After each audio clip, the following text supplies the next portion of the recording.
पावन गंगा का अमृत पान हम सब निरंतर कर रहे हैं। 6 सूक्त का समापन हो चुका है और वेद की ऋचाओं में हमने बहुत करीब से अपने आप को पढ़ने और जानने का प्रयास किया है। उसके साथ ही ये अद्भुत रहस्य भी हम पर प्रकट होते रहे कि धर्म, ईश्वर, यज्ञ, मंदिर, इन सब का रहस्य क्या है। जैसे कि पूर्व की ऋचा में 6ठे सूक्त के समापन की ही ऋचाओं में हमने लिया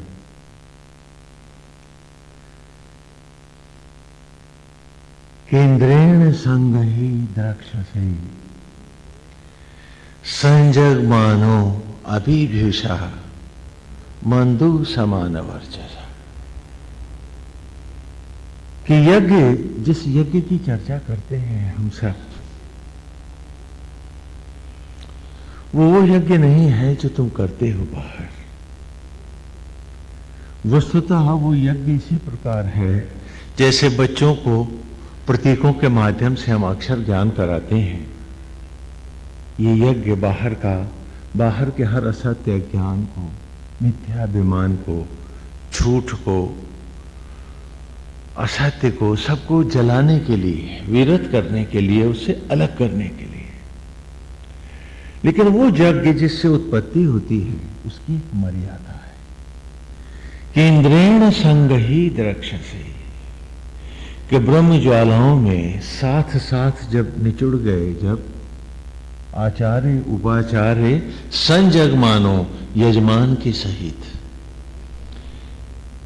जब यज्ञ में आचार्य, उपाचार्य और यजमान तीनों तिरोहित हो गए, अर्पित हुए, अभिभूषा, तभी एक नई उत्पत्ति हुई।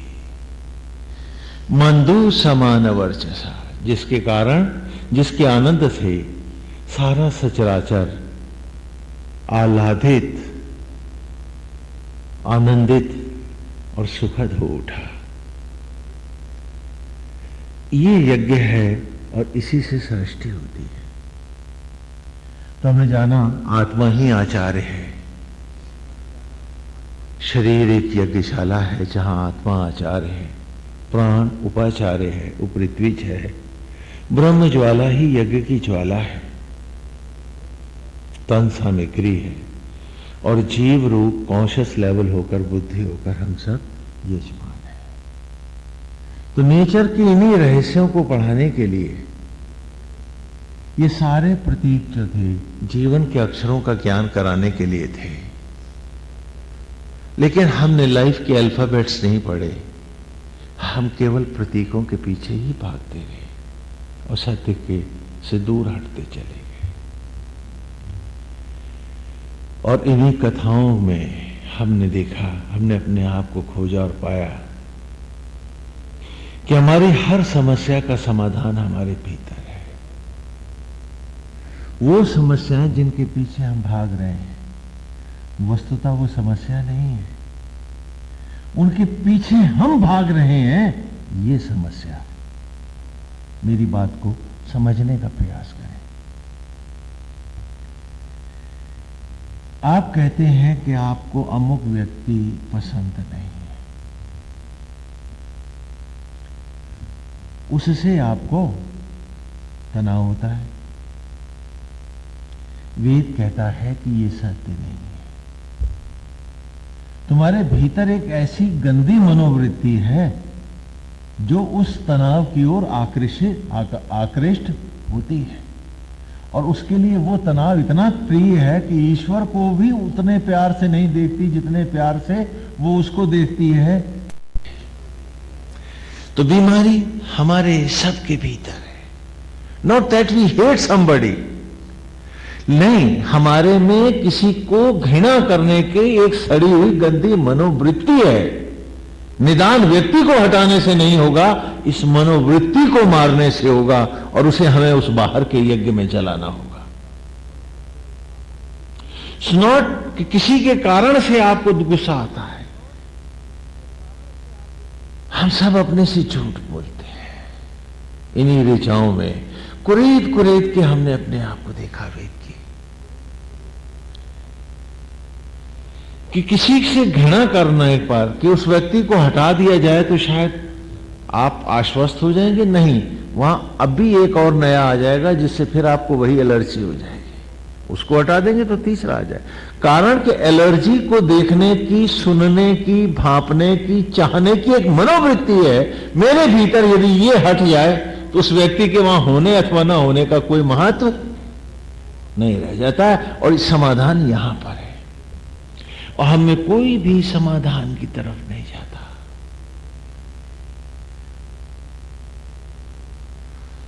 तो वेद ने कुछ ऐसे क्षणों को भी इन ऋचाओं में हमें दिखलाया है कि वस्तुतः मेरा सबसे बड़ा दोस्त मैं हूं, मेरा सबसे बड़ा शत्रु मैं हूं,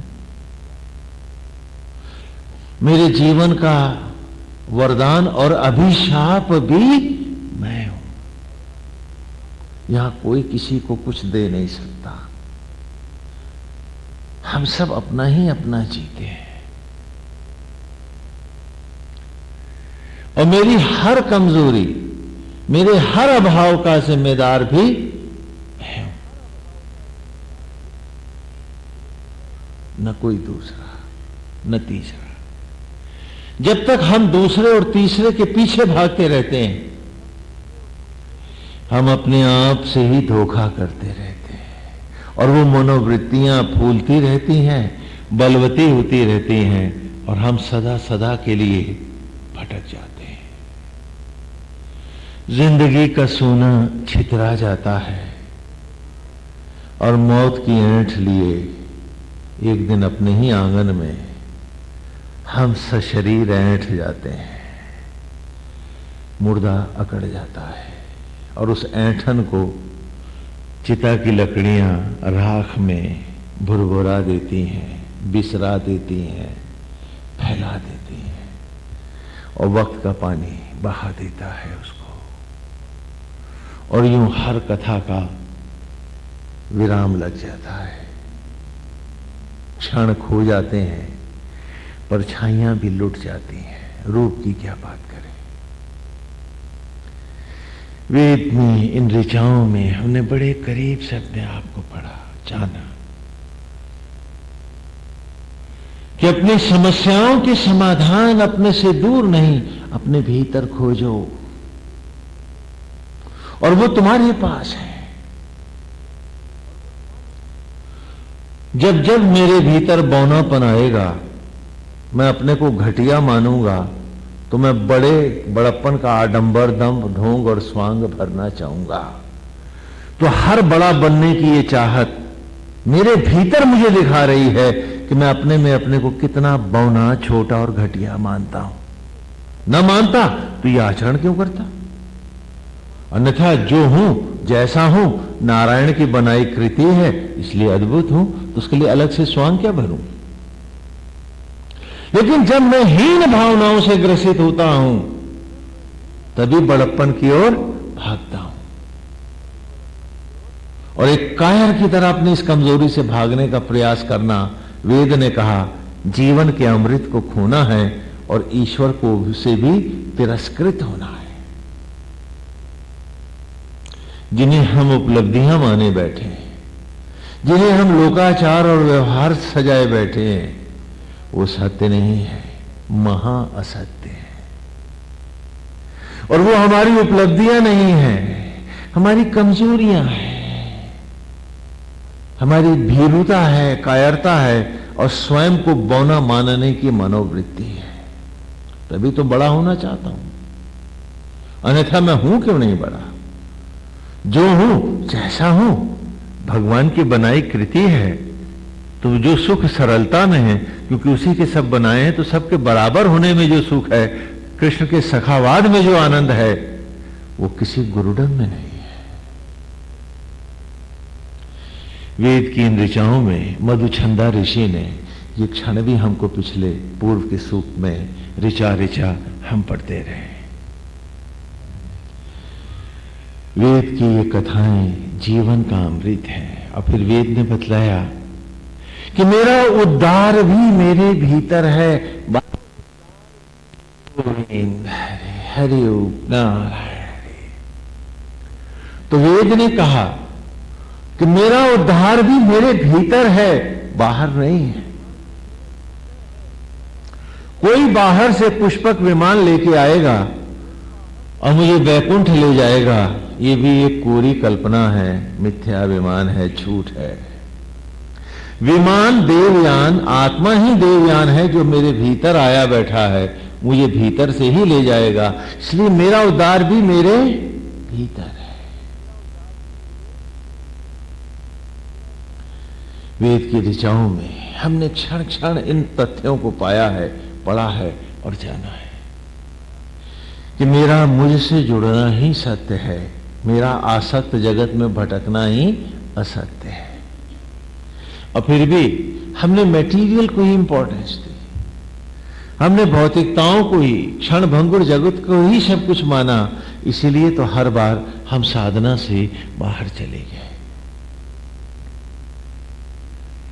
और वेद की ऋचाएं हमें बराबर सचेत करती रहीं कि राह भीतर की थी, जाना बाहर था। कि वो यज्ञ जो मैंने बाहर कराया था, वो यज्ञ भी बाहर नहीं, भीतर करना था तुम्हें। और उसी को इसी सूक्त की ऋचाओं में हमने पढ़ा कि भीतर के यज्ञ से पूर्व हमें क्या करना है। कि तुम कृणवन अकेतवे पेशो मर्या अपेश से समुषद फिर अजाय था। केतु कहते हैं ध्वजा को, फ्लैग को, उपाधि को, कि उपाधियों को नष्ट कर अकिंचन हो जा। क्योंकि जो उपाधियों में फंसा है वो दंभ और मिथ्याभिमान की व्याधियों में फंसा है, उसकी समाधि नहीं होती। पेशो मर्या अपेश से, कि भेद जगत के अज्ञान का परित्याग कर छोड़ दे इस थोथे दंभ को, भेदभाव को। क्योंकि सत्य क्या है कि एक आत्मा से ही सचराचर प्रकट है, और जब तक आत्मा अभिव्यक्त है तभी तक उस देह के रूप का अस्तित्व है। आत्मा हटा तो सब खेत की मट्टी है। तो आज भेद जगत की सीमाओं को लांग पुनः अपेश हो जा, मूढ़ हो जा। समुषद फिर अजाय था। सम माने समान, उषद भी उषा काल के सूर्य के समान। यदि अंतर की राह में, प्रभु के मार्ग में अपने ही भीतर जन्मना चाहता है, उस आत्मा के सत्य से मिलना चाहता है, तो पहले बाहर के जगत से मूढ़ और अकिंचन हो जा। क्योंकि जो मूढ़ और अकिंचन नहीं होता वो भीतर आ भी तो नहीं पाता। बाहर की चिंताएं, लिप्साएं, द्वेष, दंभ, थोथे मिथ्याभिमान, चाहतें और जरूरतें हम में से किसको समाधि में बैठ जाने देंगी? बोलो, कौन जाएगा? और जब तक भेद है, अभेद तत्व की प्राप्ति नहीं होती। जब तक सब में हम नारायण का भाव नहीं करते, और इस प्रकार व्यवहारिक होकर के हमें जीना होगा, तो इसका अर्थ ये नहीं कि हम संसार छोड़ करके और जंगल में भाग जाएं। यहां केवल मनोवृत्तियों को, अपने को पढ़ने का, अपने भीतर ही सभी समस्याओं के समाधान खोजने का, और अपने भीतर ही जीवन के सत्य को पाने की मनोवृत्तियों को जगाने की बात वेद कर रहा है। कि वो जिनको तुम बाहर ढूंढ रहे हो, उन समस्याओं के निदान बाहर नहीं, तुम्हारे भीतर हैं। भीतर की कुंडी खटखटाओ, भीतर आओ, दरवाजे खोलो अपने अंतर के, तुम्हें सब समाधान मिल जाएंगे। और बौनी मानसिकता से तुम परिपक्व मानसिकताओं को धारण करते हुए एक संपूर्ण परिपक्व जीवन जीने के सुख को प्राप्त हो सकोगे। और वो है देव दुर्लभ मनुष्य की योनि। आप में से बहुत से ये समझते हैं कि मनुष्य के घर पैदा हो गए तो हमको देव दुर्लभ योनि मिल गई। वेद ने कहा नहीं, मनुष्य के घर उत्पन्न होने का यह अर्थ मत लगा बैठना कि तुम मनुष्य हो गए। Human realised is human. मनुष्य तभी मनुष्य है जब वो वेद के सत्य को, अपने मनुष्यत्व को पहचाने, जाने और उसी में व्याप्त होकर जीना सीख जाए, वो तभी मनुष्य है।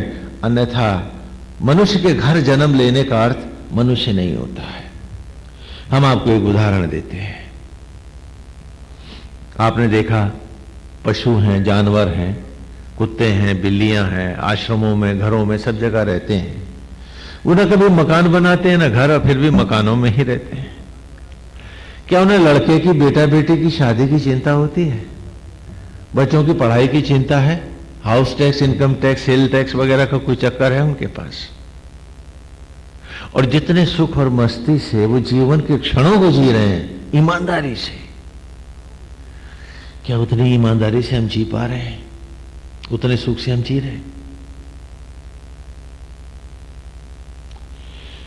कहते हैं सबसे निकृष्ट पशु होते हैं जो दूसरों का खून पीते हैं, खटमल, मच्छर और जोंक।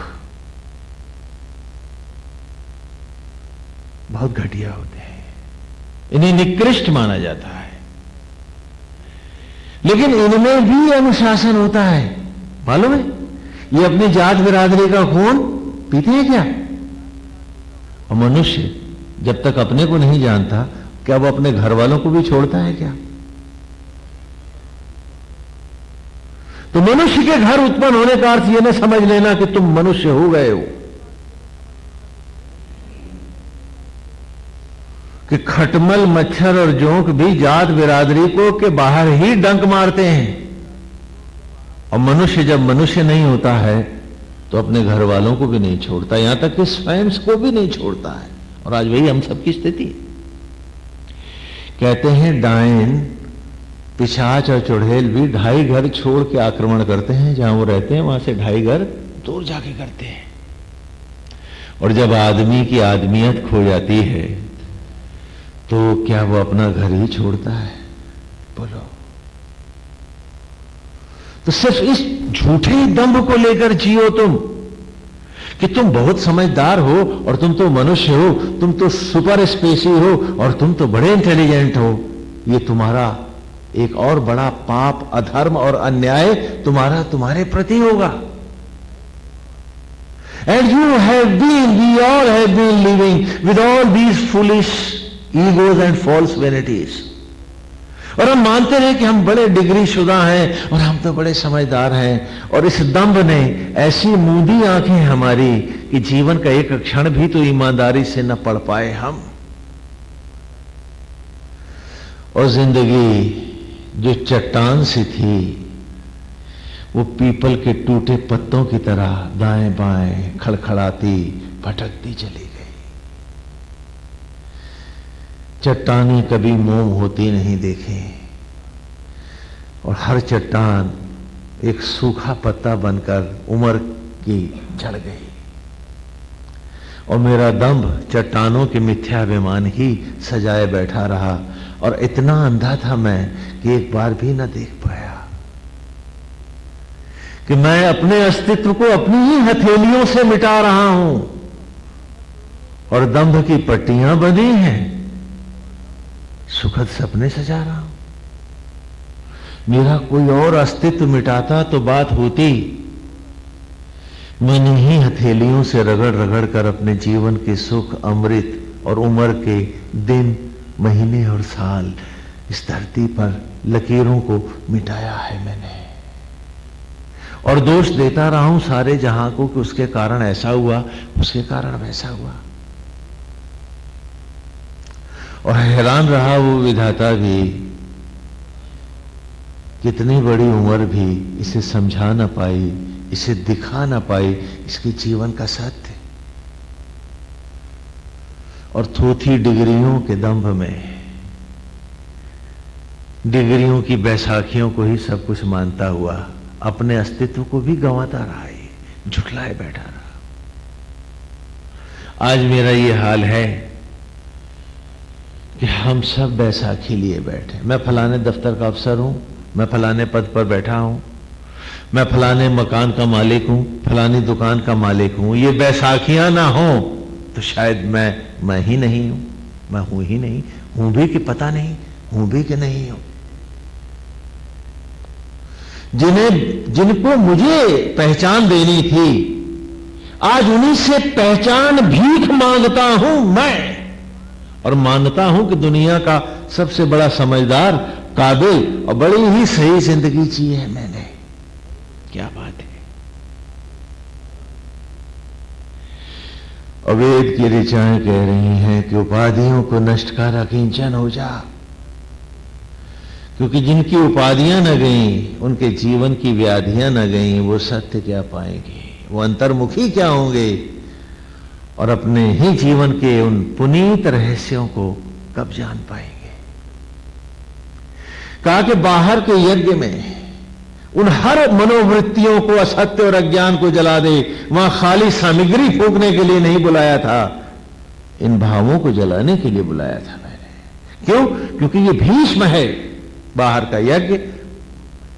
महाभारत से हमने आपको एक उदाहरण देकर के दिखलाया था, क्योंकि लीला ग्रंथ वस्तुतः इन्हीं वेद की ऋचाओं को पढ़ाने के लिए ऐतिहासिक घटनाक्रम को बालकों के संपूर्ण जीवन में ढालते हुए आध्यात्मिक कारणों से ग्रहण किया गया था। ये विशुद्ध ऐतिहासिक थे, लेकिन इतिहास से इन्हें कुछ लेना नहीं था।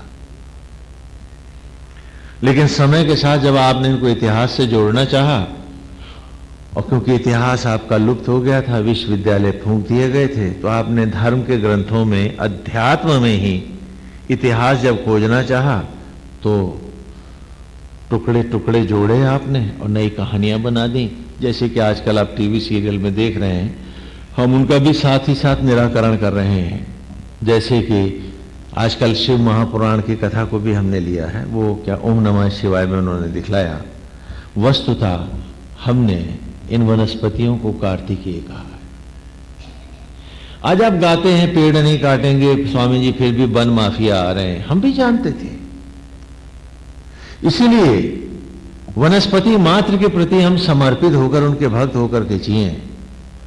तो हमने गुरुकुल की शिक्षा में, लीलाओं में इन्हीं कथाओं को ग्रहण किया था कि महाशिव हैं, कैलाशपति हैं, धरती पर सबसे ऊंचा पर्वत कैलाश है।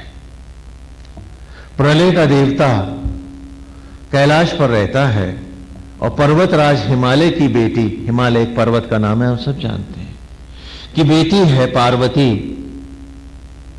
प्रकृति जिसके साथ उसका वरण हुआ है। और शिव और पार्वती के बीच जो हैं अंश, जो हैं देवताओं की ही इच्छा पर उनसे अलग हट जाते हैं। नदियों में बहते पेड़ों और वृक्षों के बीच, जिनमें शिव और शक्ति दोनों हैं, दूर वनों तक बहते जाते हैं और सुंदर हरित वन संपदा में चारों ओर लहलाते हैं। उन बीजों को कहां माता मिली, कहां पिता का संरक्षण मिला, उन्हें तो कृतिकाएं अर्थात 6 ऋतुएं, जो 6 कृतिका के रूप में वहां दिखाते हैं, वे ही पालती हैं। तो इन पेड़ों को भोगने वाली वस्तु मत समझना। तुम्हारे जीवन के ताड़कासुर अर्थात ताड़नाओं को नष्ट करने के लिए ही शिव और पार्वती ने अपने ये अंश हैं, ये बीज हैं जो चारों ओर छितराए हैं, इनकी पूजा करना, यही कार्तिकेय है। ये पूज्य है, आराध्य है ये वन संपदाएं हमारी। हम कभी धर्म के माध्यम से पढ़ाते थे, लेकिन कालांतर में जब आप संकलित करने लगे तो जहां जहां आपने उसको पैचअप किया, लीकेज जोड़े, कहानियां कुछ की कुछ हो गई। गुरुकुल में, वन में बच्चों को हम वन संपदा के प्रति कैसे ईमानदार करते, कैसे पढ़ा के लाते, ये वही कथाएं थी। आज भी हम इन पेड़ों में कार्तिकेय नहीं देखते तो क्या पत्थरों में देखेंगे? कहां देखेंगे?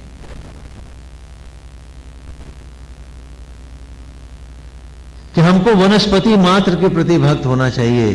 कारण कि शिव और पार्वती के ये अंश हैं,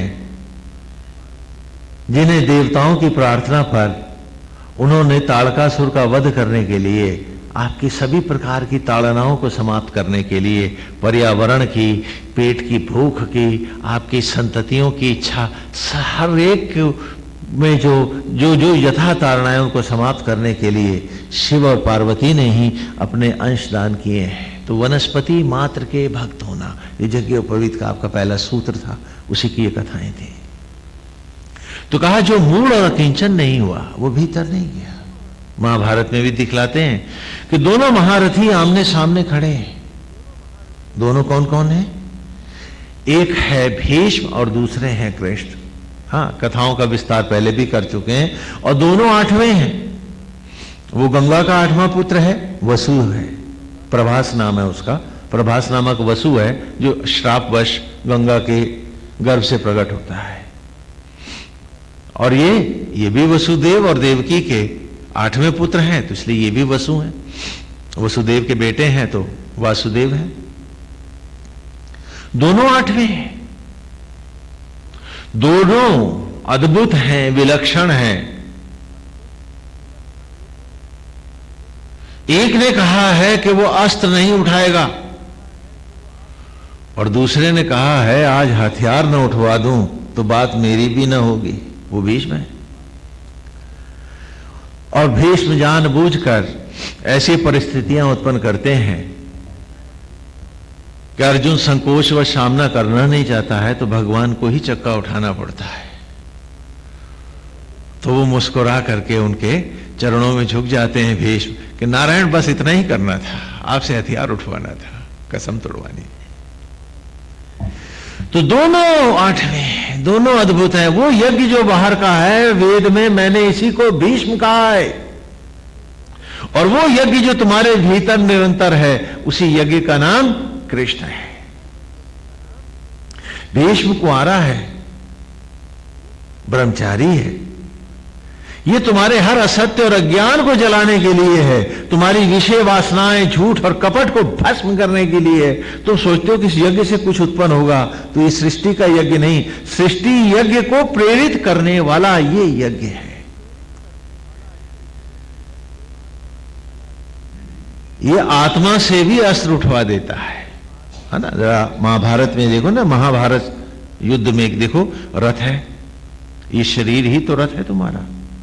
the body is the chariot.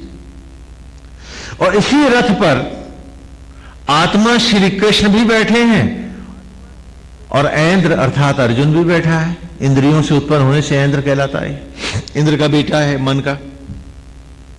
दोनों रथारूढ़ हैं, प्रत्येक शरीर रथ है।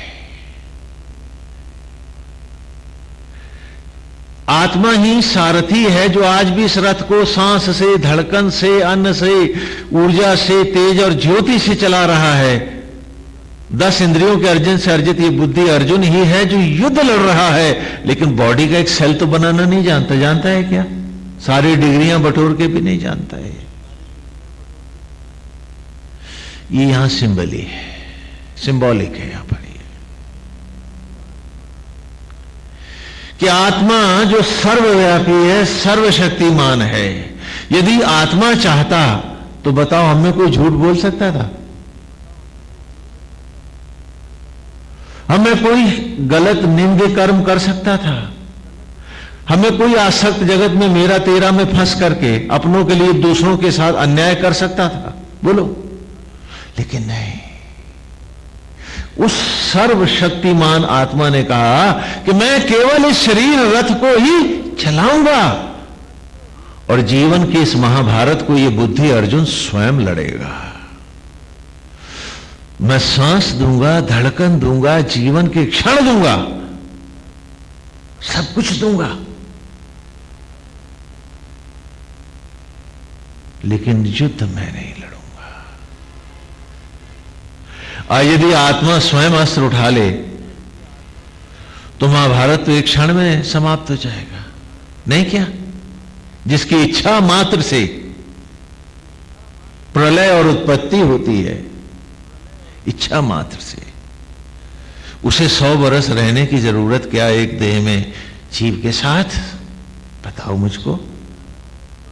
क्योंकि यहां मर्यादा है खेल की, और मर्यादा पुरुषोत्तम है वो वही श्री राम है, कि जो आज भी तुम्हारी जूठन को रथ में बदलता है, बन के शबरी का राम। ये बात अलग है कि अब ये जीव शबरी नहीं बनती, आसक्तियों में ही भटकती है, भक्ति में नहीं आती है, थोथे दंभ में फंस के रह जाती है। तो आत्मा ने कहा है कि मैं रथ चलाऊंगा, वो कार्य जो एक क्षण में संपन्न हो सकता है उसे तू 100 वर्ष में संपन्न करे। मैं तेरी सेवा करूंगा, तेरी रक्षा करूंगा, तुझे सांस, धड़कन और जीवन के क्षण दूंगा। और हम हैं कि आज इस सिंबली को भुलाए बैठे हैं। तभी तो आसक्त जगत में दूसरों पर दोषारोपण कर रहे हैं। हर असत्य में जहां है ही नहीं वो, वहीं उसका समाधान हम खोज रहे हैं।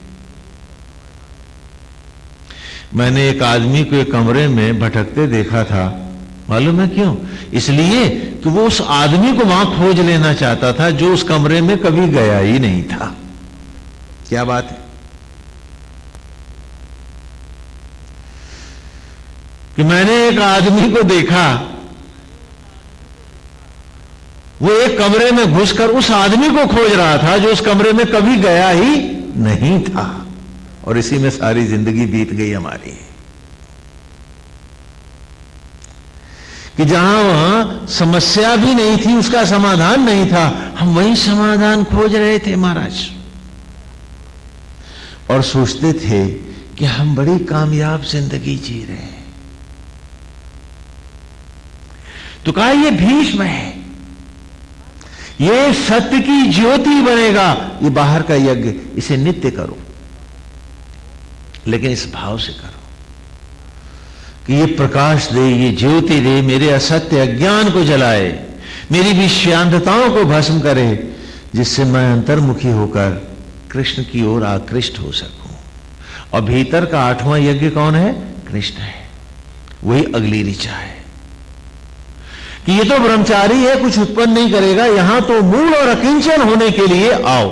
और फिर क्या हो? तो अगली ऋचा में हमने पढ़ा था ऋग्वेद के 6ठे सूक्त में ही कि आदह स्वधामनु पुनर्गर्भत्व मेरे रे दधाना नाम यज्ञ।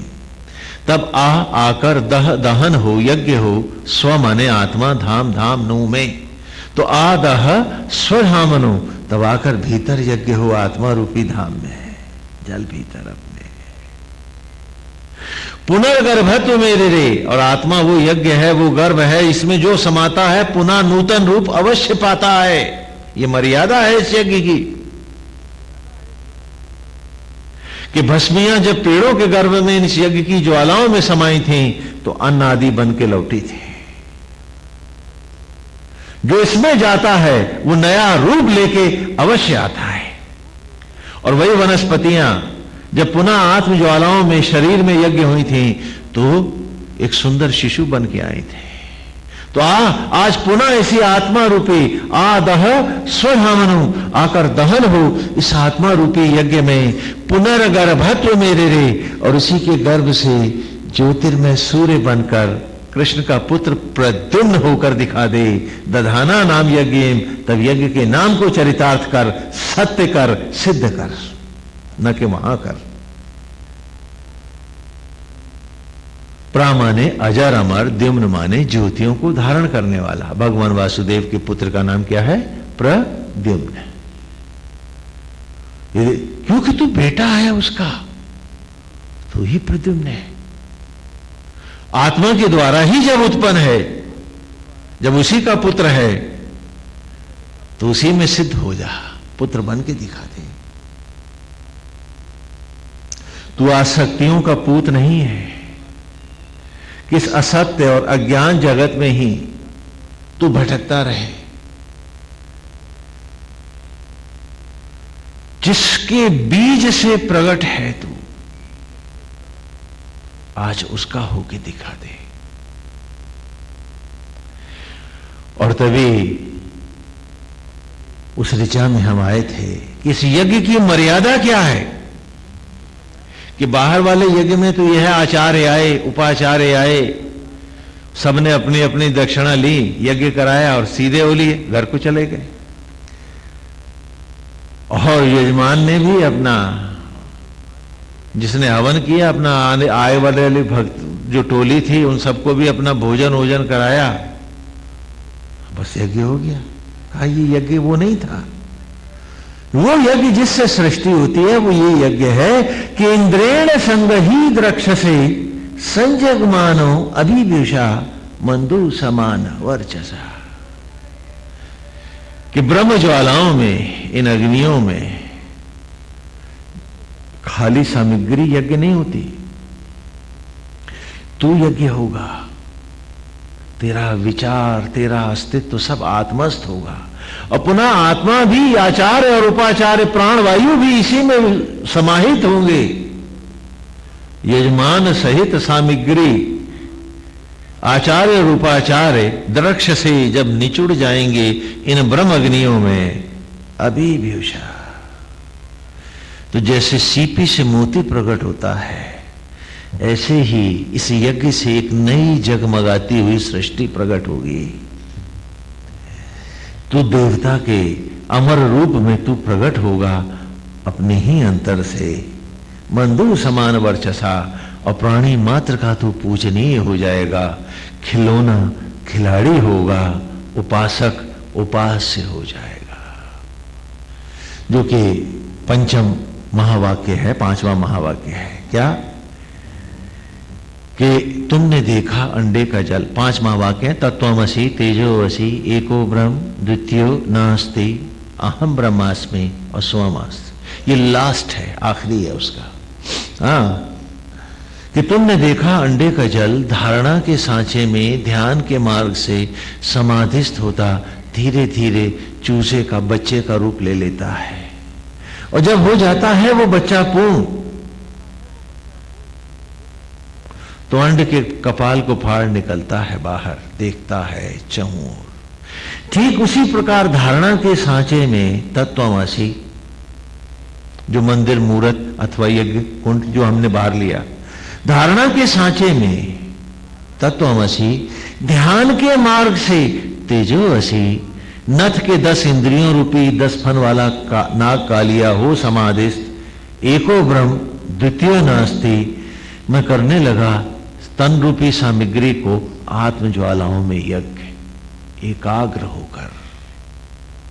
मैं यजमान हूं, मेरा आत्मा ही आचार्य है, प्राण उपाचार्य है, तन ही सामग्री है, और जीव होकर मैं करता यज्ञ हूं। तो करने लगा मैं तन सामग्री को आत्मज्वालाओं में यज्ञ होकर, शरीर रूपी सामग्री यज्ञ ब्रह्म ज्वालाओं में, लौटती हिरण्य धाराओं में, स्वर्णिम गोल्डन फ्लेम्स में, लौटती हिरण्य धाराओं में, धारणा के सांचे में ढलने लगी, सिमटने लगी, पलने लगी, और धारणा के सांचे का ही तद्रूप ले जन्मने लगी। अरे जो सांचा लिया था कल तक आराध्य रूप कृष्ण का, राम का, विष्णु महेश का, आज उसी सांचे में ढल तद्रूप जन्म ले रहा हूं मैं। जो सांचा था वही तो रूप होना था मेरा। तो धारणा के सांचे में तद्रूप जन्म ले रहा हूं मैं। हो गया जब रूप पूर्ण मेरा, तप के द्वारा ढल गया अपने ही अंतर में, मैं इंद्रेण संगही द्रक्ष से संजग मानो। मन बुद्धि आत्मा और प्राण जब एक होकर मेरे अंतर में ढले, एक होकर फिर जब प्रकट हुए तो ढल गया जब मैं, तो क्या हुआ?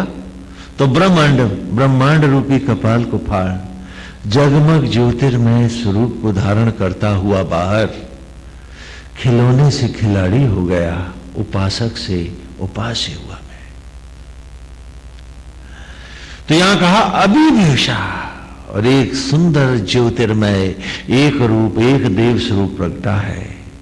जब मन बुद्धि आत्मा से ये जीव अपने सर्वस्व से, संपूर्णता से अपने ही आत्म अग्नियों को अर्पित हो गया है, यज्ञ हो गया है, तो अभिव्युषा एक सुंदर जगमगाता सा मोती प्रगटा, मंदू समान वर्चसा, और संपूर्ण मानवों के लिए, सचराचर के लिए वो देवतुल्य हो गया, सबका आनंद हो गया, सबका आराध्य हो गया।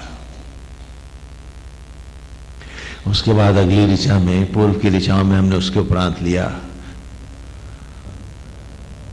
ज्ञानवद्यैरभिद्युभिर्मखा सह सदर्शति गणैर इंद्रस्य कामये। अनवद्यई, अन माने नहीं, वध माने मारना, अनवद्य ही जो कभी मारी नहीं जा सकती हैं। अभिद्युभि, अभि माने सम्मुख होना, द्यु माने ज्योतियां। तो अनवद्यैर अभिद्युभि, अजर अमर ज्योतियों का सम्मुख कराने वाला, मखा, मखा माने यज्ञ कुंड, मेरा आत्मा हम सब में जो बैठा है। सह स्वदर्शति, जो उसके साथ, सह माने संयोग करके, स्व माने आत्मा में ही अपना अर्चन करता है, अर्थात अपने आप को अर्पित करता है, अपने आप को वही समर्पित कर देता है। गणैर इंद्रस्य कामयी, वही मनुष्य जीवन के अभीष्ट कामना को अर्थात मोक्ष को प्राप्त होता है। और जिसके जगह जगह आराध्य हैं, वो ढलेगा भी तो कहां कहां, जहां ढलेगा वहीं अधूरा, क्योंकि वो तो कई सांचों में एक साथ जो ढल रहा है, माल सांचे भर का नहीं, और ढल रहा असंख्य सांचों में। ईर्ष्या में अमुक व्यक्ति का रूप आपके मन में समाया हुआ है, द्वेष में उसके पल्ले पड़े हैं, अपराध बोध में फलाना आदमी याद आ रहा है, फलानी घटना याद आ रही है, हाँ, आसक्तियों के लिए फलाना व्यक्ति को देखना है, भय के लिए फलाना चेहरा याद है। अरे कहां कहां ढलोगे श्रीमान, और ढलने के बाद पूरे कहां उतरोगे? हर सांचा टूटा टूटा रहेगा और जीवन नष्ट है। इतनी सी बात हम नहीं समझ पाते। और वेद ने यह नहीं कहा कि तुझे जंगल भागना है, वेद ने यह नहीं कहा कि तू घर द्वार छोड़ दे, वेद ने यह कहा कि तुझे एक जब राम में बस के जीना है तो सब में क्यों ना पहले राम बसा ले, और जहां देखे वहां राम देखे। सीए राममय, वैसे भी तो जिया जा सकता था। वेद ये नहीं कहता कि घर छोड़ो, वेद ये नहीं कहता कि नौकरियों से अलग हट जाओ, वेद ये नहीं कहता कि काम धंधे से दूर हट जाओ। वेद कहता है जहां जो कर रहे हो उसे सत्य से करना सीख लो, कि जब नारायण ही हर ओर है, सब में राम है, ऐसा जान करके भी तो तुम अपने कर्तव्यों को पूरी ईमानदारी से जी सकते हो और अच्छा जी सकते हो। तो फिर आसक्त होकर बेईमानी के साथ ही वाह्य जगत को भी क्यों जी रहे हो? क्योंकि जब तुम आसक्त हो तो तुम अपने प्रति अपराधी हो, समाज के प्रति अपराधी हो, और अपने वंश और संतानों के साथ भी तुम महा अपराधी हो। और तुम्हारा यह धृतराष्ट्रपना तुम्हारे वंश के नाश का कारण होता है। यह कोई उपलब्धि नहीं है, ये कोई सत्य नहीं है जिसमें तुम जी रहे हो। तो इसलिए कहा कि अनवद्यैरभिद्युभिर्मखा सह स्वदर्शति गणैर इंद्रस्य कामये, कि जो हर प्रकार की मनोवृत्तियों का परित्याग कर दे, बाहर के यज्ञ में जला दे, और सबसे निवृत्त होकर जब वो भीतर को जलने आएगा, वही उस अमर आत्म ज्वालाओं का सम्मुख पाएगा, उन्हीं का संयोग करेगा और जीवन के अभीष्ट को प्राप्त हो जाएगा। बाकी सब भटकते रहेंगे और अपने ही हथेलियों से अपने नाम जो बालू पे लिखे हैं स्वयं मिटाते रहेंगे, और उन्हें लगेगा कि कोई और था जो नाम उनका मिटा के चला गया। अपराधी स्वयं होंगे, दोष दूसरों को देंगे। और तब जब ये सत्य हमारे सामने आया था तो उस वेद की उन अंतिम ऋचाओं में छठे सूक्त की अगली ऋचा हमने ली थी कि अतः परिजमन्ना गही, अतः परिजमन्ना गई दिवो व रोचना तदी समस्मिन नृंजते गिरा, कि जब सत्य पा ही लिया है, अतः अतएव इसलिए, परि माने व्यापकता से, जमन माने जीवना, ये सारे शब्द हैं जो आपके लोकाचार के हैं। वेद आपसे अभिन्न नहीं है, वेद से ही आप प्रकट हैं, वेद से ही आपकी भाषा प्रकट है, इसलिए शब्दों के अर्थ कोई दूर नहीं जा सकते। अतः परिजमन ना गई, अतएव व्यापकता से जीवने हेतु दिवो वा रोचना तदी, जो देवत्व है, जो ज्योतियां हैं, रोचना है, जो प्रकाश है, उस सबका सम्मुख करने के लिए, उस देवत्व और रोशनी को प्राप्त होने के लिए समस्मिन निरंजते नरा, हे मेरे यज्ञ की ज्वाला, जैसे बाहर तूने सामग्री को ग्रहण किया है, भीतर मुझे ही सामग्रीवत ग्रहण कर, मुझे ही जीम ले, मुझे ही पचा दे। और साथ ही इस ऋचा में फिर कहा है कि खाना ही है तो क्यों आसक्तियों का मैला खा रहा है। तो वेद में ऋषि अपने से कह रहा है, हम सब भी अपने आप से कहें कि खाने के लिए विषयों के भोजन है, विष मैला है, दुर्गंध खा रहा है, बदले क्रोध और आवेश को भोजन बनाए बैठा है। अरे चल ना, दिवो वा रोचना तदे, आज यदि भोजन लेना ही है, भूख जगानी है, आ देवत्व की भूख जगाएं, आ आत्मा के प्रकाश की भूख जगाएं, भोजन लेना है तो आज इन्हीं को खाएं। बदला है, ईर्ष्या है, द्वेष है, कुटिलता है, हाँ, फलाने से घृणा है, फलाने से प्यार है, इस मनोवृत्तियों को ही क्यों ना मार दे। ये तेरे शरीर में जहां जहां मन में बैठी हैं, आज इनकी हत्या कर। ऋषि हो, देखो ऋषि शब्द का अर्थ होता है, ऋष माने होता है हत्या करना, ऋष माने मारना, काटना, वध करना, तो ऋषि माने हत्यारा।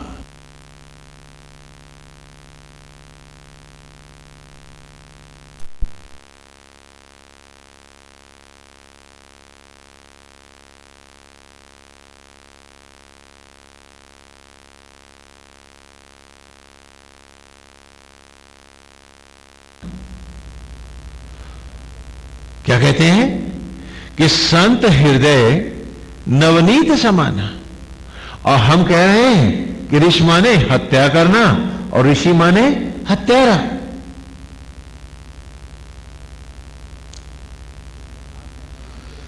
आप कहते हैं कि संत दया करता है, और गीता कहती है, गीता में भगवान अर्जुन से क्या कह रहे हैं, निर्मम हो, ममत्व से रहित हो, निर्मोही हो।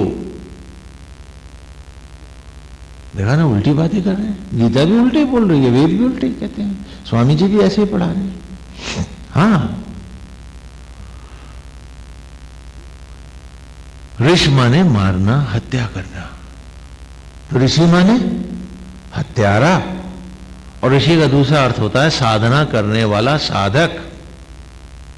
दोनों में भेद नहीं है वेद में, लेकिन हत्या हत्या का भेद है। हत्या में दोष है,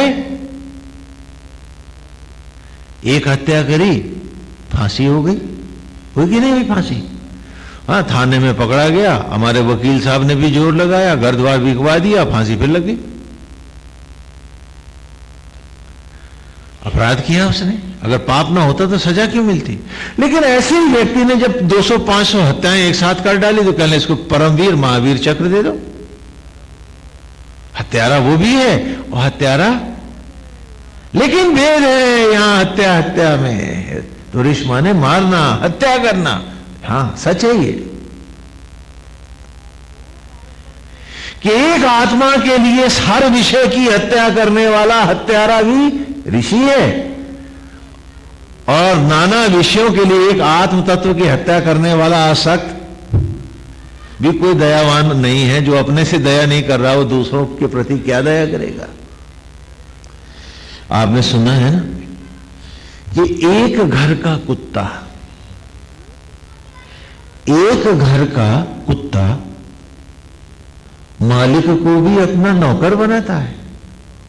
हाँ, देखा नहीं जिन घरों में कुत्ते पलते हैं, जरा सा बीमार हो गया, क्या हो गया है, गोद में लिए घूमते हैं, कार में ले जाते हैं, डॉक्टर को दिखाते हैं। नहीं दिखाते क्या? तो एक घर का कुत्ता मालिक को भी अपना दास बना लेता है, नहीं बनाता क्या? और 10 घर का कुत्ता 10 घर मार खाता है, 10 घर जूते खाता है, और सदा अभावग्रस्त और भूखा रहता है। काश हम एक मालिक के होके, एक आत्मा के अपने ही हो गए होते। हम तो वो भी ना हो पाए, और दूसरों को दिलासा दे रहे हैं कि हम आपके हैं। अरे पहले आप अपने तो होके दिखाओ। फिर तुम बताना कि तुम किसके हो और कौन किसका है। सब धोखे की टट्टियां कि जो अपने यहां सगा नहीं वो दूसरे का सगा कहां से हो जाएगा। ये बात आज तक बाबा आदम से आज तक किसके पल्ले पड़ी, किसकी समझ में आई। हम सब झूठ बोलते हैं, हम सब धोखा देते हैं, हम सब विश्वासघात करते हैं, क्योंकि जब हम अपने को ही नहीं बख्शे तो ऋषि माने हत्या करना। ऋषि जिसने हर विषय की हत्या करी एक आत्मा की खातिर, और एक जिन्होंने आत्मा के सत्य की हत्या करी नाना लोभ और विषयों की खातिर, वो विषयांत जगत के ऋषि हैं, ये अध्यात्म जगत का ऋषि है दोनों हत्यारे। बोलो समझ में आता है। तो कहा अतः परिजमन आ गई कि यार अब खाना भी है कुछ, बाकी दिनों में उम्र के भूख तो लगेगी ही, भोजन तो मन मांगेगा ही। ये तो वो कुआं है जो फिर भूखा है, तो भोजन ही लेना है। तो देवो वा रोचना तदी, यदि खाना ही है तो चल वेद की ऋचाएं खाएंगे, प्रभु रूप की भक्ति खाएंगे, उसके सौंदर्य का आनंद लेंगे, उसके रूप में बसेंगे, उसकी मनोहारी छवि में बसेंगे। यदि मन को भोजन देना है तो आज उसके सौंदर्य का, उसके मादकता का, उसकी मोहकता का, उसकी पवित्रता का, उस रस का रंजन कराएंगे, है ना। अब क्यों आसक्त जगत की ईर्ष्या, द्वेष, घृणा, लोभ, मोह, दुर्गंध, ये सब खिलाएंगे। बहुत खिलाई गंध हमने, बहुत खाए विषय वासनाओं का मैला पिया हमने। चलो आज दिवो वा रोचना तदी, आओ आज संकल्प ले लें, कसम खा लें कि अब तो इस मन को वेद की ऋचाओं को ही याद करके गुनगुनाते रहेंगे, और भाव सहित अर्थ वेद के अपने मन को हम मौन बैठ के समझाते रहेंगे कि भोजन लेना है तो इस ऋचा का ले, इस सद्गुण का ले। अब न कर ईर्षा, न बना रूप किसी के, न मैल में जा।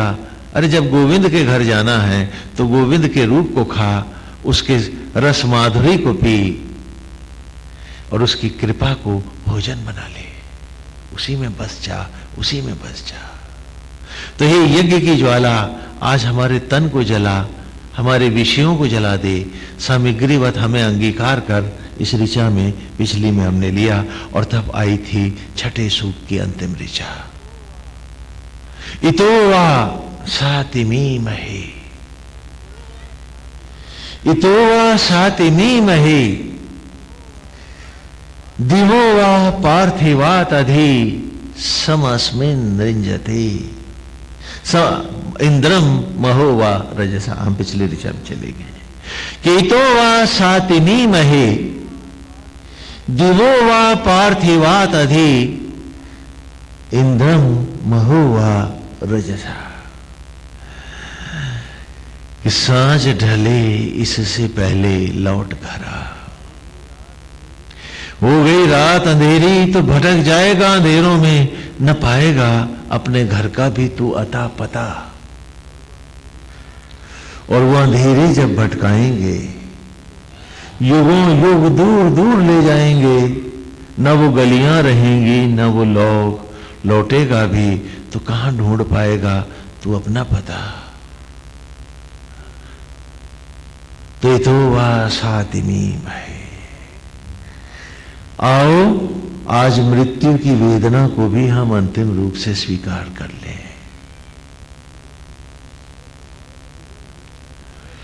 कि जब निश्चित है कि मौत ने आना है, अरे तो मरना उन भटकाओं में क्यों है, हमें तो गोविंद में ही आज मर के दिखाना है।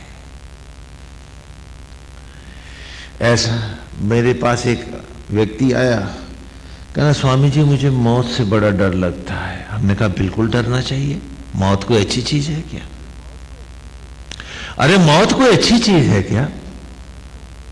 जाने कहां कहां भटकना पड़ेगा, बिल्कुल मौत से डरना चाहिए तुमको। लेकिन सुनो, मेरी एक बात मान लो। बोले क्या? मैंने मौत से तभी डरना, मौत से तभी डरना जब तुम्हें कोई अमर मिल जाए। तो मरेगा ही नहीं। जब ऐसा कोई मिल जाए तो तुम जरूर डरना मौत से। कहना नहीं जी, मरना तो सबको है। तो मैंने जब जानता तो फिर काहे का डरना है? जिंदगी तो एक पड़ाव है, एक ठहराव है, जाते हुए काफिले का एक पड़ाव है। ये ना अर्ध विराम है और ना ही पूर्ण विराम है। यात्रा तो चलती रहती है, चलती रहती है। तो फिर मौत का भय कैसा, मौत से डरना कैसा? तो कहा इतो सातिमी महे, कि अब तो साती कहते हैं वेदना को, मीम माने मृत्यु, अहे अहो, इतो सातिमी महे, अब तो मौत की वेदनाओं से भी भय जाता रहा है। हम जानते नहीं। देवो वा पार्थिवा तदि, कि जो मुझ में जड़त्व है, जो देवत्व है, जो पुण्य है, वो पाप है। इंद्रम महो वा रजसा, हे गोविंद, हे आत्मा, हे यज्ञ, आज तुझी में भस्म होने के लिए आज तुझी को अर्पित कर दिया मैंने। संपूर्णता से मैंने उस रात का बिस्तर, हे आत्मा, तुम में लगा दिया है। कुछ सोया हूं तो तेरी गोद में, जागा तो भी आंगन तेरा है, रूप तेरा है, मेरा सर्वस्व और कुछ नहीं है। तू ही तू है, तू ही तू है। एको ब्रह्म द्वितीयो नास्ति, एको मेरे तो गिरधर गोपाल, दूसरो न कोई। एक दंपत्ति यात्रा कर रहे थे, लंबी थी यात्रा उनकी। उनको बीच में आधी मध्य रात्रि में, रात को 2 बजे करीब ट्रेन बदलनी थी। साथ में छोटा शिशु भी था, गोद में बच्चा भी था, खेलता रहा बस वो। तो कहने लगे कि सो नहीं सकते हैं, नहीं तो गाड़ी आगे बढ़ जाएगी, तो दूसरी जो गाड़ी उतर के पकड़नी है तो हम तो गंतव्य से छूट जाएंगे। तो रात भर वो चिंता करके वो जागते रहे। बच्चा थोड़ी देर में सो गया। सवेरे जब उसकी आंख खुली तो उसने पूछा कि अभी तक क्या गाड़ी हमने बदली नहीं? उनका नहीं, गाड़ी तो कब की बदल गई। तो ना उसको चिंता थी, न भय था, न बदलने के वक्त सामान कहां उठाएगा, कुली कैसे मिलेगा। वो तो मां की गोद में सोया रहा। गाड़ी उनकी भी, माता पिता की भी बदली और बच्चे की भी बदली। उन दोनों में तो तनाव रहा, चिंता रही। नींद आती थी तो चौंक के उठ बैठते थे कि गाड़ी जो बदलनी है, स्टेशन आगे ना निकल जाए। लेकिन बच्चे ने, जिसने मां की गोद पकड़ी, वो सो गया। तो तुम्हारे पास भी 2 रास्ते हैं। चाहो तो उस बच्चे की तरह शिशु बन करके आत्मा को अर्पित होकर आत्मा में ही डूबे हुए गाड़ी बदल लो,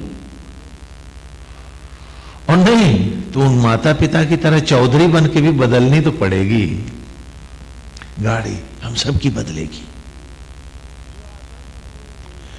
जो आतंक जिएंगे वो आतंक पिएंगे। क्यों? आज जो तुम कर रहे हो ये रिहर्सल है, आगे करोड़ों जन्म यही मंच तुम्हारा इंतजार करेंगे यथा अभिनीत करने के लिए। तो जो आज तुम चिंता, ईर्ष्या, द्वेष में कमा रहे हो, वो एक जन्म के लिए नहीं, असंख्य जन्मों के लिए। चाहे जितनी संपदा बटोर लो, उतना ही पनिष्ठ होगे तुम। अब हम थोड़ा सा ये भी देख लें कि हम में से चौधरी कौन है। यदि हम देखो ना, छोटा बच्चा होता है ना, ध्यान से सुनो मेरी बात। छोटा बच्चा है, पहली केजी कच्ची पक्की क्लास में पढ़ता है। तो एक बात बताओ, जब वो पढ़ने को स्कूल की तरफ जाने लगता है तो सवेरे सवेरे उसको कपड़े कौन पहनाता है? क्या वो खुद पहनता है? कौन पहनाता है? मां पहनाती है। जूते मोजे कौन पहनाती है? मां पहनाती है। उसका टिफिन खाने का, भोजन का डब्बा भी कौन बनाती है? मां बनाती है ना। लेकिन जब वो 9वीं 10वीं क्लास में पढ़ने लगता है तो क्या मां कपड़े पहनाती है उसको? फिर तो खुद पहनने लगता है ना। हाँ? नहीं क्या? और अगर मां बीमार हो तो टिफिन भी खुद ही बना लेता है, नहीं बना लेता? तो तुम सब कहते हो कि तुम डॉक्टर, इंजीनियर, बैरिस्टर सब हो गए हो, बड़े काबिल हो गए हो, बड़े विद्वान हो, तुम बड़ी भारी ईगो लिए बैठे हो। मैं तुमसे पूछता हूं, फिर आज भी ये कुदरत, ये मां आज भी तुम्हें ये जिस्म का कपड़ा क्यों पहना रही है और सड़ी हुई मिट्टी से तुम्हारा टिफिन भोजन क्यों ला रही है? तुमने कैसे मान लिया कि तुम दूसरी, तीसरी, चौथी क्लास में भी आए हो? अभी ये दंभ इतनी उठा के लाए हम कहां से? हम पूछें अपने आप से कि आज भी यदि ईश्वर ने हमें अबोध शिशु न माना होता तो ये सारी समस्याएं अपने ऊपर क्यों ली होती हैं उसने? तब वो हमसे कहता कि जाके अपने आप मिट्टी से अन्न बनाओ, तुम सब भूखे मर गए होते हैं। क्योंकि मिट्टी से गेहूं कैसे बनता है, हम बहुत सी हाइपोथेसिस विज्ञान के भी एडवांस कर सकते हैं, लेकिन पेड़ों की शरण हुए बिना सड़ी हुई राख से ताना गेहूं का आज भी नहीं बना सकते। भूल जाओ अन्न के दाने को, हम एटम्स को इंटीग्रेट करके एक मुर्दा लोहे की कील भी अभी नहीं बना पाए हैं, गुलाब की पंखुड़ी भी बनाना तो बहुत दूर की बात है। और अगर उसने मान लिया होता कि हम विद्वान हो गए और कहता कि जाओ अब मैं तुम्हारे लिए कोई त्याग नहीं करूंगा, तो तुम सब भूखे मर जाते, मट्टी खाते, क्या करते तुम? लेकिन इस कुदरत ने और उस पिता ने माना कि हम सब अबोध शिशु हैं, इसलिए आज भी वो पेड़ों के गर्भ में, आज भी वही मट्टी को वनस्पतियों में लौटा रहा है। हमारी केवल निमित्त सेवा है, जोतते हैं, बोते हैं, खाद डालते हैं, बीज डालते हैं, लेकिन वो मट्टी अन्न कैसे बनती है हम बनाना नहीं जानते। जानते तो हम घरों में गेहूं उगाते, मौसम की इंतजार किसे होती। लेकिन कितने दंभ हमारे हैं कि चंद पहेलियां कुदरत की पजल्स जो मास्टर साहब ने बोर्ड पे लिखी थी कि देखें बच्चे कुछ जान पाए हैं, तो उसमें से चंद पजल्स को हमने सही कर दिया, तो हमने मान लिया कि हम मास्टर साहब के भी मास्टर साहब हो गए हैं। तभी तो डिग्रियों के दंभ हमारी आंखों को अंधा कर गए। हम रहे फिर वहीं के वहीं। आज अगर वो कहता कि नहीं तुम बहुत विद्वान हो, तुम इस काबिल हो कि तुम दूसरों से ईर्ष्या द्वेष कर सको, तुम इस काबिल हो कि दूसरों से बदला ले सको, तुम सियाने हो गए हो, तो जाओ अपने लिए अन्न बनाओ, तो हम सब भूखे मर जाते। और फिर जब वो कहता कि अन्न भी बनाओ और उसे पचाओ भी अपने आप, तो शायद हम सब में से किसी को फुर्सत ना होती कि ध्यान बाहर आ गया तो पता चला नाक ही 1 फुट लंबी भाग गई, क्योंकि अब तो हमको बनाना है ना, तो गड़बड़ हो गई। तो ऐसा ना हो कि कान लटकने लगे या सरों पे सींग ही निकाले आए, क्या पता।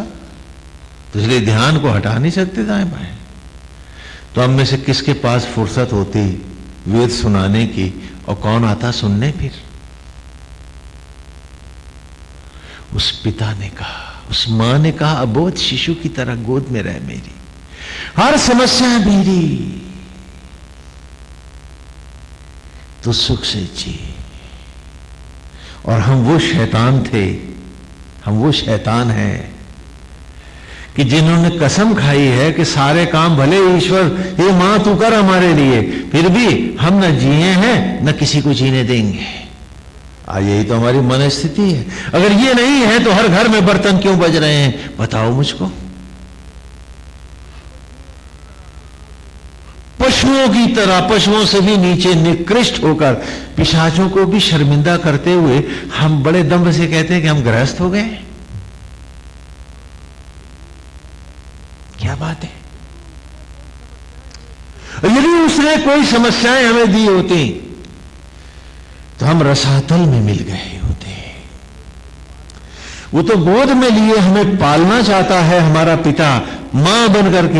ये कुदरत, ये ब्रह्म ज्वालाएं आज भी हमें पाल रही हैं। सारी डिग्रियां बटोर करके भी हम इस शरीर के केवल एक असिस्टेंट, वो भी कॉम्पिटेंट नहीं है, क्योंकि 2% और 8% ज्ञान से कोई डॉक्टर नहीं होता। डॉक्टर का मतलब जो 100% निर्माण करना भी जानता हो, वो तो परमेश्वर है। आज भी वही है।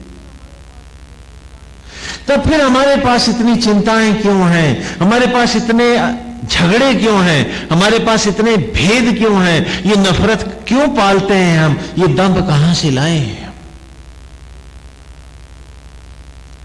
तो कहा इतो वा सातिमीम है दिवो वा पार्थिवात अधि इंद्रम महोवा रजसा। कि आज हमारे इस असत्य को, अज्ञान को जला दो। ये वो ऋचा है जो मैंने आपको बताया था।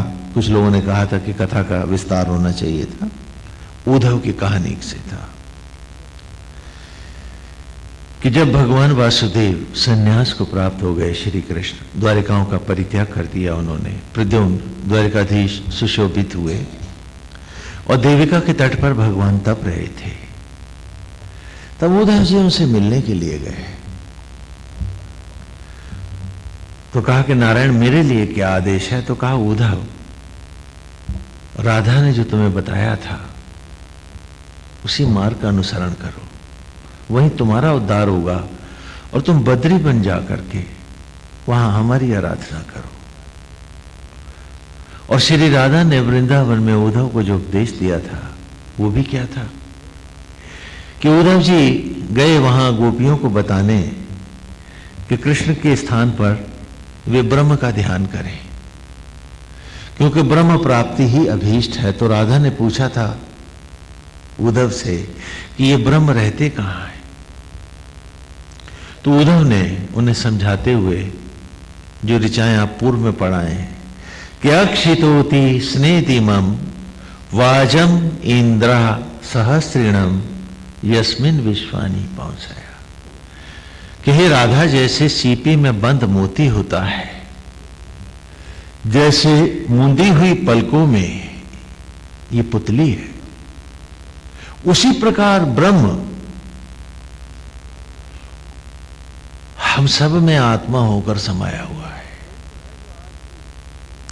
वही तो है जो आज भी वाजम इंद्रा सहस्त्रिणम, कि वही तो है जो यज्ञ कर रहा है निरंतर असंख्य असंख्य, यस्मिन विश्वानी पहुंचाया, जिसके कारण मट्टी फिर अन्न और अन्न शिशु बन रहे हैं। वो ब्रह्म तो हम सब में व्याप्त है। और तब श्री राधा ने कहा कि उद्धव, तुम उस ब्रह्म के उपासक हो? कहा वही मेरे अभीष्ट है। कहा तो उद्धव, ब्रह्म के उपासक, आज तुझे ब्रह्म की सौगंध है। सच बता कि तूने वो ब्रह्म देखा किसमें? अब मैं फूल गंवार गोपियां देखी, उनमें मथुराधीश देखा, तूने देखा किसमें ब्रह्म? और जब तूने किसी में ब्रह्म ही नहीं देखा तो तू उसका उपासक कैसे हो गया? अरे उसके नाम के भजन गाने वाला ढोंगी ही तो है तू, क्योंकि जिसके आचरण और व्यवहार में वो पूजा नहीं, वो दंभी नहीं, तो क्या है? और उद्धव को लगा था कि वो धरती पर आ गिरा है। और तब राधा ने कहा था कि जिसे मंत्रों के द्वारा तुम सिद्ध करना चाहते हो, मैं सिद्धों से पूछ रहा हूं कि जिसे मंत्रों के द्वारा तुम सिद्ध करना चाहते हो उद्धव, वो तो है अजर अमर अविनाशी और तू है क्षणभंगुर। क्या सिद्ध कर पाएगा तू उसको?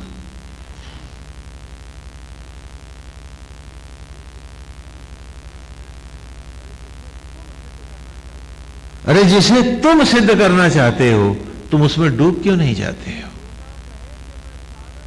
कि लोटा कहे कि मैं सागर सिद्ध करके दिखाऊं, यही तो तुम्हारी देवी देवताओं की सिद्धियां हैं।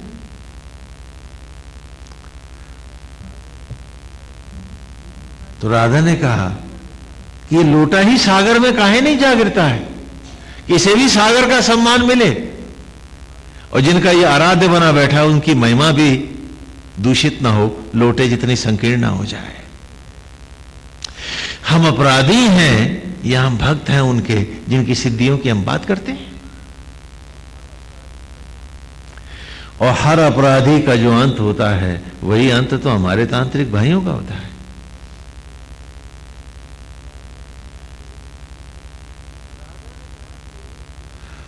राधा ने कहा कि उद्धव, मेरी भक्ति, हम गोपियों की भक्ति वासुदेव को अपने में बसाने भर की नहीं है, स्वयं उनमें बस जाने की है। ठाकुर, हम ये नहीं कहते हैं कि कृष्ण हमारे हैं, हम तो कहते हैं कृष्ण सबके हैं। उद्धव से कहती हैं कि हम ये नहीं कहते हैं कि कृष्ण हमारे हैं, ठाकुर हमारे हैं। हम तो कहती हैं कि वासुदेव तो सबके हैं, सचराचर के हैं। हम उनकी महिमा क्यों घटाएं अपनी मोहर लगाकर? ये तो अपराध है। हम कहती हैं कि वो सबके हैं। हम जो लोटा हैं, हम भी उनकी हो जाएं तो हम भी सागर सी लहराएं। ये हमारी भक्ति है। इसी का नाम योग है। तो कहा उद्धव, श्री राधा द्वारा बताए मार्ग का अनुसरण करो। तो बद्री वन में उद्धव जी पधारे हैं और उन्होंने श्री कृष्ण की सुंदर महिमामय मूर्ति बनाई है भगवान मथुर द्वारिकाधीश की, और उनकी पूजा में बैठ गए।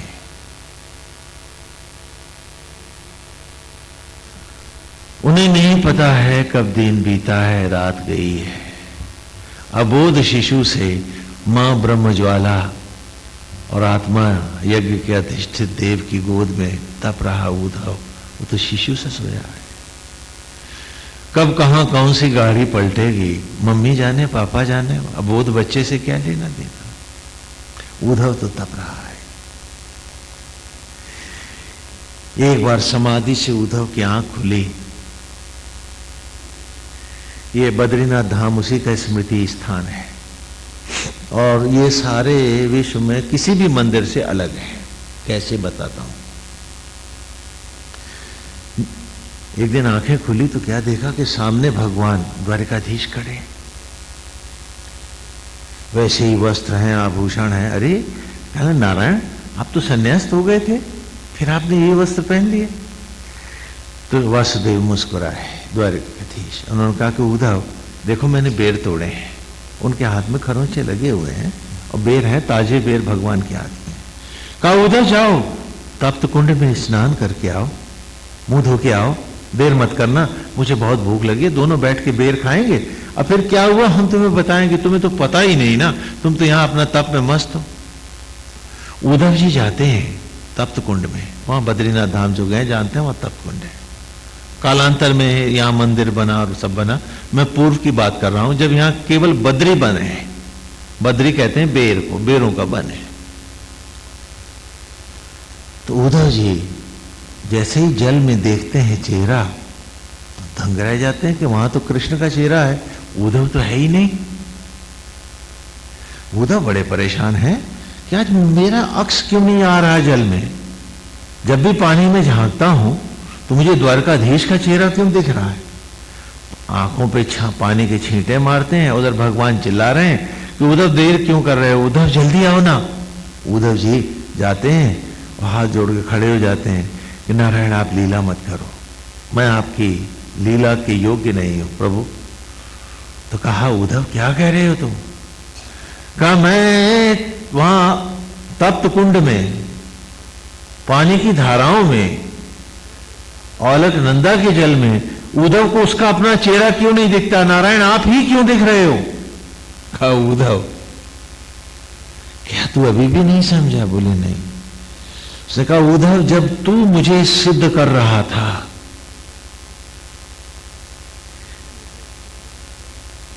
जब तू मुझे सिद्ध कर रहा था तो मैंने तेरे उस भाव को भी तो सम्मानित किया था उद्धव। तेरे आंगन में मैं एक नया उद्धव, एक नवजात शिशु ही तो बन रहा था। जिसे उंगली न बनानी आई उसने बेटा बेटी को बनाए थे। दम बही तो लिए घूमते हैं हम। कि उद्धव, जब तू मुझे सिद्ध कर रहा था तो मैं तेरे आंगन में एक नया उद्धव ही तो बन रहा था, वो भी मैं था। लेकिन अज्ञानी जन उसमें मुझको न देखकर आसक्त जगत को और अपना पराया भाव देखते हैं, नारायण कहते हैं। तो उद्धव, जब तुम मुझे सिद्ध कर रहे थे तो मैं एक नया उद्धव ही तो बन रहा था। लेकिन उद्धव, अब जब तुम समर्पण की राह पर आए हो तो बताओ, मुझसे हट के अब तेरा रूप भी क्या होगा? अरे उद्धव, मुझ में ढल के आज तू स्वयं कृष्ण हो गया है, तो मेरा रूप ही तो तुझे जल की धाराओं में अब दिखेगा। हाँ, ट्रेन बदल गई। हाँ, और उद्धव को पता न था। हाँ, ट्रेन बदल गई और उद्धव को पता न था। कहा, उद्धव, जब तू मुझे सिद्ध कर रहा था तो तुझी में ढल के मैं एक नया उद्धव बन रहा था। आज जब तू समर्पण की राह में आया है उद्धव, अरे मुझसे हट के तेरा रूप कहां है उद्धव? तो अब तो तू स्वयं कृष्ण है। अब भगवान अदृश्य हो गए। आज उसी की स्मृति का मंदिर है बद्रीनाथ धाम। बाकी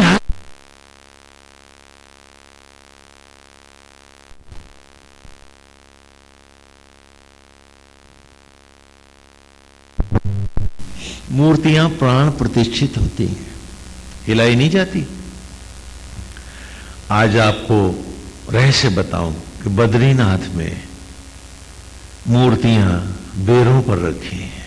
बेर जो अमर है, उंगली लगाओ तो खिसकते हैं। मूर्तियां उन्हीं बेरों पर रखी हैं जो द्वारकाधीश के हाथों से वहीं गिरे थे और अमर हो गए थे। आज उन्हीं अमर बेरों पर वो मूर्तियां रखी हैं। दो हैं, एक जैसी, न कुछ घटा बढ़ी है न कोई फर्क है। दो मूर्तियां हैं, दोनों बेरों पे रखी हैं। एक वो मूर्ति जिसे उद्धव ने बनाया था, कृष्ण की स्मृति में आराध्य मूर्ति बनाया था, और दूसरी मूर्ति उद्धव जो गोपाल हो गया। ये भक्ति का चरम बिंदु है और वेद की यही ऋचा है इस कथा में कि अब 6 महीने श्री कृष्ण की द्वारकाधीश की हम आरती करते हैं, पूजा करते हैं वहां, और 6 ही महीने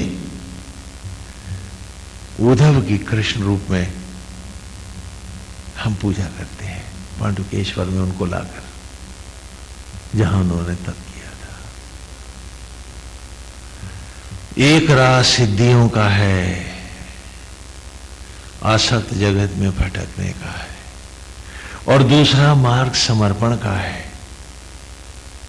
उसमें खो जाने का है।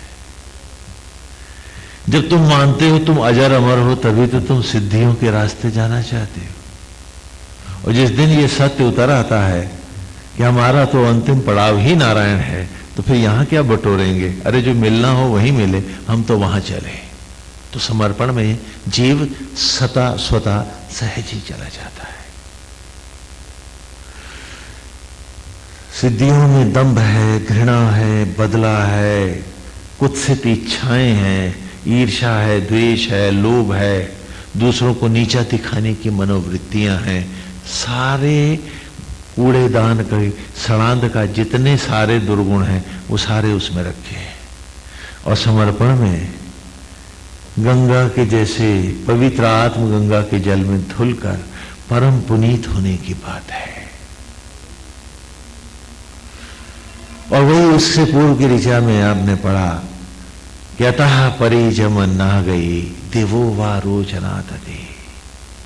ये सिद्धियों का मल खाने से तो अच्छा है, आओ आज कृष्ण की भक्ति की ज्योतियों को पिए, देवत्व को जाने, आओ समाज के हम अधिष्ठाता न बने, आओ आज अपने अस्तित्व को ईश्वर में मिलाते हैं। यहां से तो जाना है, ट्रेन तो बदलनी है। तो फिर ऐसे दम्भ लेके क्यों जीना? क्यों ना गोविंद में जीना, क्यों ना कृष्ण से जुड़ना और जीवन को सदा सदा के लिए वासुदेव में बना देना कि हम तो उसी की गोद में सोए रहेंगे, उसी के निमित्त हैं, संसार बनाया उसका है, हम उसी के निमित्त होके जिएंगे। हम ये झूठे दम्भ, बड़ा होने के थोथे अभिमान लेके क्यों जिएंगे? आओ हम तो सचराचर मात्र के सखा मित्र बनेंगे।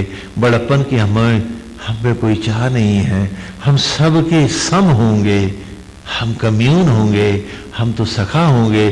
कृष्ण ने सखावाद स्वयं ग्वालों के सखा बन के भगवान ने दिखाया है कि जो सबके साथ सम होने का सुख है वो सुख बड़प्पन में नहीं है, क्योंकि बड़प्पन थोथे अभिमान का प्रतीक है। तो चलो हाँ, हम सखावाद में आए और सब में गोविंद विराजें। और आज की 7वें सूक्त की पहली ऋचा का श्री गणेश करें। ऋचाएं अपनी अपनी कापियां खोल लें जिन्होंने ब्लैक बोर्ड से ऋचा ली। गोविंद हरे।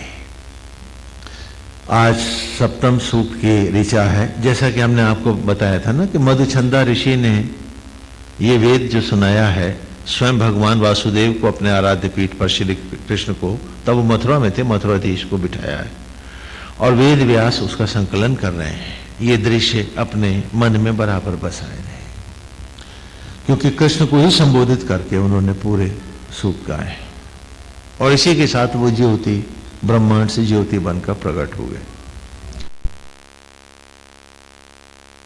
ऋग्वेद के पहले ऋषि हैं। आज की ऋचा है इंद्रमिद गाथिनु बृहद इंद्रम अर्के भिर अर्किणाः इंद्रम वाणी रनुषत। इसके संधि विच्छेद करो। इंद्रम इत, इंद्रमिद का क्या हो गया? इंद्रमिद, इंद्रम id, id माने इदम, इंद्रम इदम गाथिना, गाथिनो का गाथिना हो गया। इंद्रमिद गाथिनो बृहत, बृहद का दादा हलंत कर सकते हैं, ता हलंत कर सकते हैं, दोनों का अर्थ एक ही है। तो इंद्रमिद गाथिनो बृहत, इंद्रम महलंत है, इंद्रम अर्के भी अर्किणाः इंद्रम वाणी अनु ईशत, अनुषत, अनु धन ईशत। तो इंद्रमिद गाथिनो बृहद इंद्रम अर्के भिर अर्किणाः इंद्रम वाणीर अनुषत। इंद्र माने ब्रह्माग्नियों को, अपनी ही आत्मा को, यज्ञ को। यहां सभी का संबोधन है कि आओ गाएं गीत अपनी ही आत्मा अनंत के। जब जाना है राह उसकी तो आओ आज आत्मा के ही गीत गाएं। आसक्त जगत के सारे भाव जला दें। आओ आज अपनी आत्मा की ओर झुकें। वो जो सर्वस्व है हमारा, चलो आज उसी को सर्वस्व बना लें, क्योंकि वही तो है जिससे अस्तित्व है हमारा, जीवन का रक्षण है। तो आओ आज ऐसा गाएं गोविंद को। इंद्रम इद, इद माने ऐसे, ऐसे गाएं, गाथिनो ऐसे गाएं इंद्र को। क्यों? क्योंकि इंद्रम अर्के भी अर्किणा, क्योंकि आत्मा ही तो है हमारा जो सूर्यों का भी सूर्य है। अर्क माने सूर्य, तो अर्के भी अर्किणा, कि इंद्रम अर्के भी अर्किणा। अरे वो तो सूर्यों का सूर्य है, वो ज्योति है, वो जीवन है, वो सर्वस्व है हमारा। आओ आज ऐसे गोविंद के गीत गाएं। आओ आज मन के मैल धो डालें। आओ आज गोविंद के हो जाए। तो यहां कहा है अर्के भिर अर्किणा। क्यों कहा? इसको गीता में भी कहा कि हे अर्जुन, मैं सहस्त्रों सूर्यों को तेज देता हूं। भगवान का इतना बड़ा तेज है, हम सबने पढ़ा है कि 1000 सूरज को तेज देने वाला है वो, और आत्मा होकर हम सबके कहां बैठा है? भीतर बैठा है। आपको पता है कि सूरज धरती से 9 करोड़ मील दूर है लगभग, ऐसा वैज्ञानिकों का मत है। हाँ भाई, नहीं कल को कोई कहे कि घटाई बढ़ाई है तो यथा यथा हाँ, जो मान्य बात है। कितने करोड़ मील दूर है? अगर 1 मील दूर भी आपसे कोई आदमी खड़ा हो तो आप देख लोगे उसे। और ये 9 करोड़ मील दूर दूर सूरज है, उसको तो तुम्हारी आंखें देख लेती हैं। और अर्के भी ही अर्केणा, कि जो ऐसे सहस्त्रों सूर्यों को भी ज्योतिर्मय बनाने वाला है, उत्पन्न करने वाला है, वो इंद्र है, अर्थात आत्मा है हमारा। अब वो कहां है? कहां है वो? तो 9 करोड़ मील दूर का सूरज देख लिया मेरी आंख ने, और ऐसे हजारों सूर्यों को तेज देने वाला आत्मा है भीतर मेरे, और ना देख पाई उसकी रोशनी आंख मेरी। मेरी मुझसे दूरी नापो। एक गणित का सवाल दे रहा हूं आपको कि 9 करोड़ मील दूर है सूरज, उसकी वो मेरी आंख लेती है देख, और इस ऐसे हजारों सूर्यों को तेज देने वाला सूरज बन के आत्मा बैठा है भीतर। नहीं देख पाती मेरी आंख उसको। मेरी मुझसे दूरी 9000 करोड़ से भी तो ऊपर हो गई। मैं मेरे से कितना दूर हो गया। ऐसा लुभाया आसक्त जगत नहीं। अरे लौटूंगा भी तो कैसे? उम्र के दिन बाकी कितने हैं और दूरी कितनी भयावह। पूछो अपने आप से। अजर अमर नहीं है हम। जीवन के क्षण फिसलते जा रहे हैं और मेरी मुझसे दूरी घट नहीं बढ़ रही है, बढ़ रही है। कब उद्धार होगा मेरा? कैसे उद्धार होगा? ये थोथे दंभ, ये मिथ्याभिमान, ये ईगोज, ये वेनिटीज कहां लिए जा रही हैं मुझको? कितना अंधा मैं हो गया हूं। ये सोसाइटी मुझे जीवन नहीं दे रही, दे तो वो आत्मा रहा है, और आज उसी का नहीं हूं मैं। इतना दूर हूं कि उसे देख नहीं पा रहा हूं मैं। मुझसे मेरा ही अस्तित्व छूट गया है, और एक प्रेत की तरह सूडो थॉट बन करके, सो टू से pseudo societies, pseudo cultures, pseudo families में एक नकली एक प्रेत की छाया सा जी रहा हूं मैं। पूछो अपने आप से, अपने ही अस्तित्व को किस कदर मिटाया मैंने, कैसे मिटाया। और हर बार दंभ करके मैंने कहा है कि कमाया मैंने।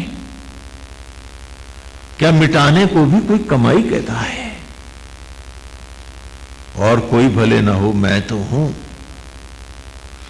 नहीं तो कैसे सोया रहा मैं इस विषयांत जगत में, इस मन की, इस दंभ की इस गद्दियों पर कैसे सर लगे थे मेरे, कैसे सोया था मैं?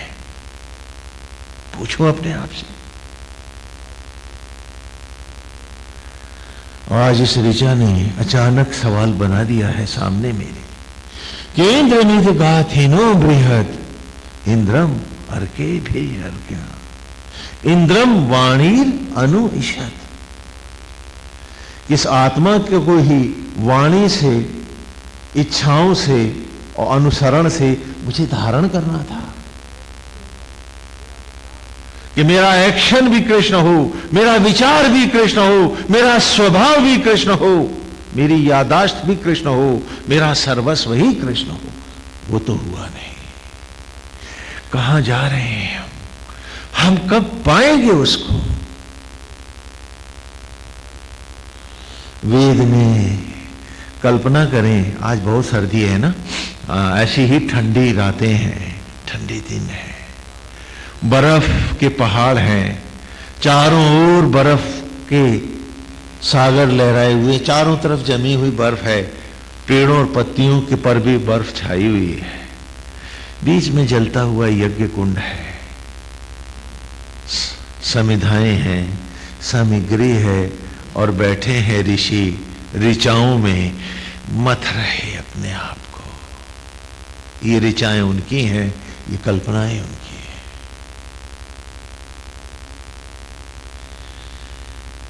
वो पूछ रहे हैं अपने आप से, क्या हम भी कभी इतनी ही ईमानदारी से अपने से पूछ पाएंगे?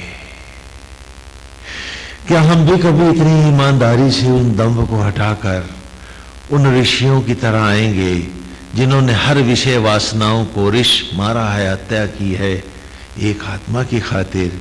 आज ये ऋचा है उसकी, ये सवाल हैं उसके, और वो सब पूर्वज हैं हमारे, हम सब संतान हैं उनके।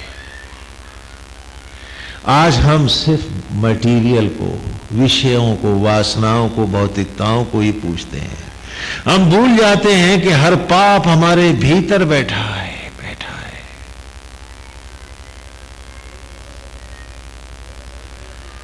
झूठ और असत्य, बदले की भावना, ये मनोवृत्तियां हैं जो हमारे भीतर बैठी हैं। हमें फलाना व्यक्ति नहीं गढ़ता है, हमारी मनोवृत्ति हमको गढ़ रही है, लेकिन हम मांझ नहीं पा रहे, क्योंकि ना बाहर यज्ञ है न भीतर का पता। अगर बाहर भी कर रहे होते तो शायद मनोवृत्तियों,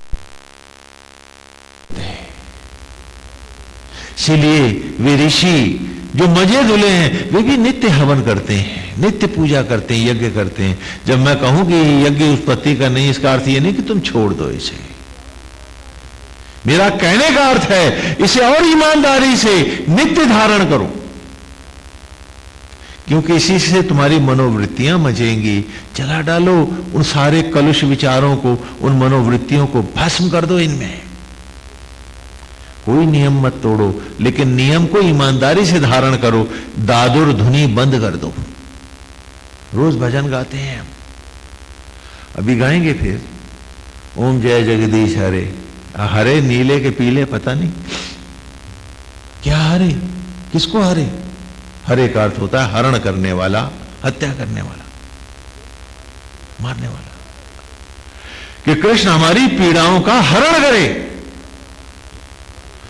हमारे असत्य और अज्ञान का हरण करे, हमारे लोभ और मोह का हरण करे। ओम जय जगदीश हरे। मुझे याद आता है कि मेरे साथ एक कुलीग थी हमारी, वो पाकिस्तान से थी, वो very nice lady, she was a doctor. तो एक दिन वो हमसे कहने लगे कि कृष्ण तो आपके नीले थे ना? मैंने कहा हाँ, नीली आभा थी उनके देह से प्रस्फुटित होती थी, ऐसा लोग कहते हैं।